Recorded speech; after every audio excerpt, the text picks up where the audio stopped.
अरे देवर जी साथ साथ चलो ना।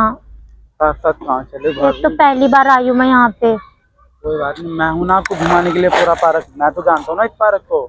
हाँ वो तो ठीक है। भैया आपको ऐसे पार्क में लाए हैं कभी, ये बताओ? नहीं ना। वो तो कभी नहीं लाते हैं।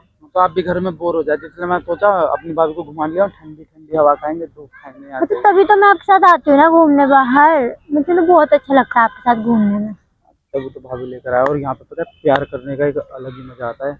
सच में? और क्या। क्या? तो यहाँ पे खुला हम प्यार कर सकते हैं, कुछ भी करो यहाँ पे। आपने यहाँ कितने के साथ किया? 1 2 3 4 भाभी 5। अभी तो देखो, अभी तक कोई मिले नहीं, बस एक ही के साथ प्यार किया था, और वो भी धोखा देकर चली गई। अच्छा। और उसके लेकिन बाद मेरा दिल आप पर आया।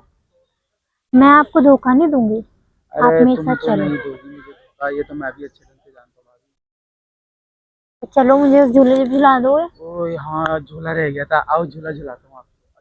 अच्छा तो झुलाऊंगा।